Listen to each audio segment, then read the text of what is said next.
घटना हुई, बलात्कार हुए, उस पर किसी भी बीजेपी के आला कमान ने मोदी से लेकर किसी ने भी ट्वीट नहीं किया था। वही अर्नब गोस्वामी की जहाँ अरेस्ट हुई थी, तमाम बीजेपी के नेता और उसको लोकतंत्र खतरे में बताने लगे हैं। क्या देखते हैं?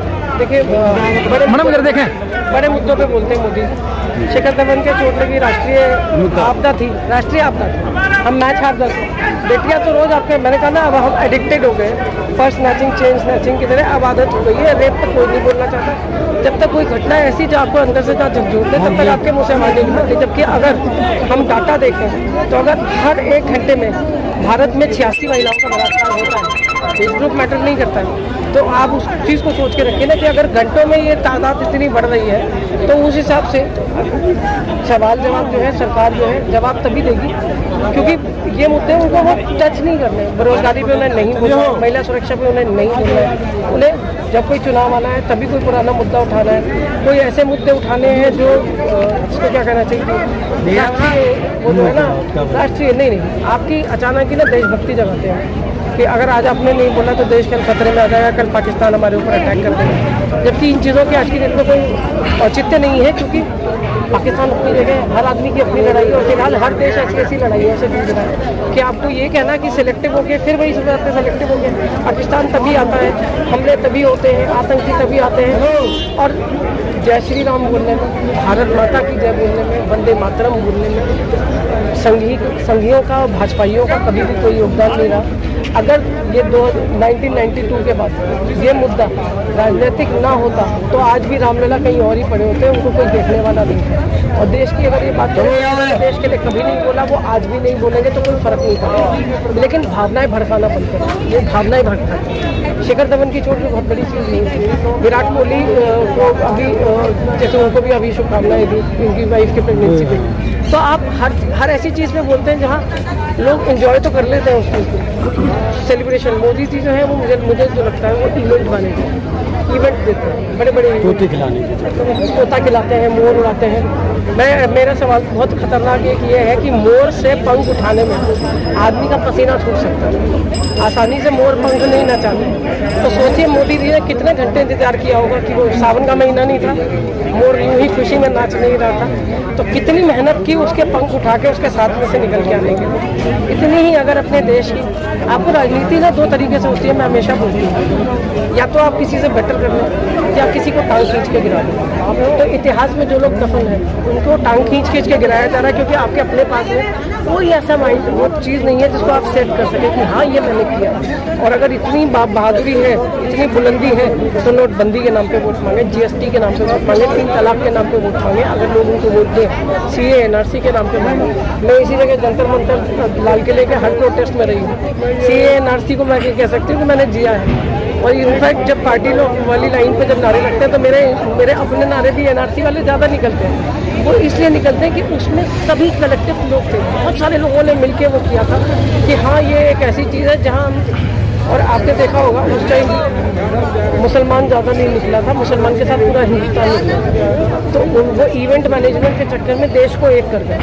कोरोना काल नहीं आता तो आज देश उनको बता चुका होता कि ये किस स्थिति में है और किस हालात में है। बेटर जो है ना, देश ने उन्हें समझा दिया है। तो और जैसे जैसे टाइम आएगा ये सरकार समझेगी कि वो जो लॉलीपॉप ये देते थे ना राष्ट्रभक्ति के नाम पे, चूरन जो खिलाते थे, उसका ज़माना निकल गया। अब लोग मुद्दों की बात करेंगे और लोग देश की बात करेंगे। मैडम जरूर करेंगे। मैडम जैसे देश में आपातकाल की स्थिति आ गई ऐसा बोला जा रहा है अर्नब गोस्वामी के अंदर पे, बीजेपी का ऐसा बोलना आपको क्या लग रहा है? आपातकाल की स्थिति जब अर्नब नहीं बोलेगा तब आपातकाल है, जब मेरा मुंह बंद किया जाएगा तो आपातकाल नहीं है। आप मीडिया का मुंह बंद किया जाएगा तो आपातकाल नहीं है। आपातकाल तभी है जब अर्नब जैसे लोगों को, सुधीर चौधरी जैसे लोगों को आप दबाने की कोशिश करते हैं, घेरने की कोशिश करते हैं, उन्हें यह याद दिलाते हैं कि अगर आप पत्रकार हैं तो पत्रकारिता कीजिए, सही उसमें जो आपका काम है उस पर बने रहिए, अपनी मुद्दों से मत भटकिए, अपनी वैल्यूज से मत भटकिए। और अगर आप इससे भटक रहे हैं तो फिर उससे कोई क्या फर्क पड़ता है कि आपातकाल और पिछले आपातकाल से इस आपातकाल को, ये अनकहा आपातकाल है, अनकहा है क्योंकि इसको अभी किसी ने डिक्लेयर नहीं किया, पर पूरा देश जानता है कि वो किस तरह के आपातकाल में इस टाइम जी रहा है। तो अर्नब गोस्वामी की अरेस्टिंग को आप जायज़ मानती हैं? देखिए मैं हंस देती हूँ सॉरी, लेकिन मुझे बड़ा मजा आ रहा है जब वो arrest करते हैं। तो मेरी मतलब मैं उसको मैं छाती ठोक ठोक के मैं ये करूँगा, मैं ये करूँगा, अरे करके पूछता है भारत की। पूछता है भारत पूछ रहा है कि अर्नब तुम्हारी इतनी बड़ी मतलब 56 इंच की छाती तुम्हारी भी रही है, तुमने 12 साल ठोक के लोगों को बुलाया, तो प्लीज़ इसमें कुछ और करो, कुछ नया करो। ये जो नौटंकी कर रही थी, नहीं नहीं मैं नहीं जाऊँगा। मुझे याद है जब मैं छोटी थी मेरे हाथ पे एक निशान भी है, अब मैं चाहूँगी आप ये दिखाएं, ये निशान है, ये छोटा सा निशान है, ठीक है, में इंजेक्शन लग रहा है, अब मुझे नहीं लगवाना था, ठीक है, तो मैं बेंच के नीचे छुपे, तो वो एक्चुअली क्या हुआ कि जो मेरा एक फ्रेंड था वो भी छुपा हुआ था, वो टीचर को मिल गया, तो उसने क्या किया, उसने मेरा भी बताया कि मैं भी बेंच के नीचे हूँ, मुझे लगाने की कोशिश की, वो बहुत बुरी तरह लगा, तो ये घाव जो है सालों रहा और अभी भी इसका निशान है।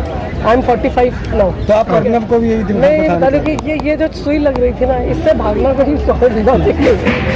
अगर कुछ करना चाहता तो करके दिखाता ना, बात थी तब पता चलता कि अर्नब गोस्वामी है।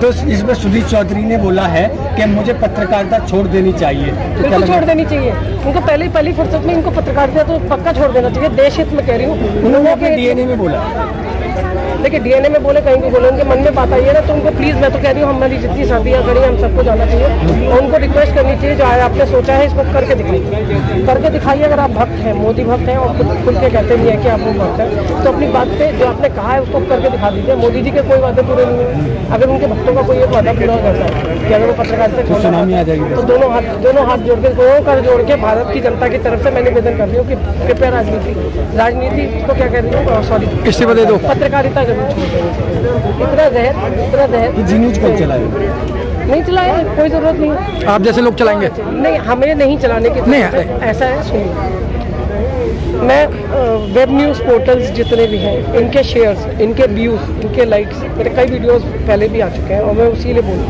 कि इन लोगों की जो रीच है वो उस मीडिया की नहीं है। आप मैक्सिमम लोगों से कहेंगे तो वो ये कहेंगे मैं मेरे घर में न्यूज़ नहीं चलती। आप जो देखते हैं इसी पे देखते हैं, फ़ोन पे देखते हैं या वेब पे देखते हैं, क्यों? क्योंकि ये ईमानदार पत्रकारिता है, ये ईमानदार पत्रकारिता है और इसको अगर आपने जीवित रखा ना तो डीएनए की ज़रूरत नहीं मेरी, ये एक्स्ट्रा शोज लेके इसीलिए आए, जी से अलग आके नेट पे आके डीएनए करने की ज़रूरत ही क्यों पड़ती है, समझ रहे हैं? तो जो आप लोगों का पोर्टल है बहुत अच्छा पोर्टल है, बहुत इम्पोर्टेंट पोर्टल है और मैं तो ये चाहूँगी कि आप लोग खुद भी इसको वायरल करते रहे। हम लोगों के साथ लेकिन आरोप लगाया जा रहा है कि कांग्रेस ने अपना बदला लिया अरेस्टिंग करवा के, किससे बदला? अर्नब से। ऐसा क्या कर लिया अर्नब ने? देश के साथ किया, अर्नब ने देश के लोगों के साथ किया, अर्नब ने लोगों के बीच में नफरतें बढ़ाई। अर्नब सुधीर चौधरी हो गई, अंजना ओम कश्यप हुई, इन लोगों ने लोगों में नफरत बढ़ाई। बात इन्होंने तो किया है वो भारत की जनता के साथ है, लोगों की भावनाओं को भड़काना जो है ना वो सबसे गलत बात है। बाकी सब नेता तो बाद में आते हैं, जमीन तो ये तैयार करते हैं ना उनके लिए। चलते चलते दो शब्द अर्नब के बारे में कब नहीं दीजिए बिल्कुल नहीं दीजिए, वो इस लायक नहीं है कि मैं बात करूं। मैंने आपको बताया मैं उनसे 21 साल से जानती हूँ और जो डिमोशन हुआ है उस आदमी का मेरी नज़रों में वो बहुत ही वाहियात सच में, मतलब वो अंग्रेजी बोलता रहता है, दैट वाज गुड। हिंदी सीखने के चक्कर में उन्होंने अपने सारे वैल्यूज़ भुला दिए, उन्हें पता नहीं है कि वो क्या बोल रहे हैं। Press the bell icon on the YouTube app and never miss another update.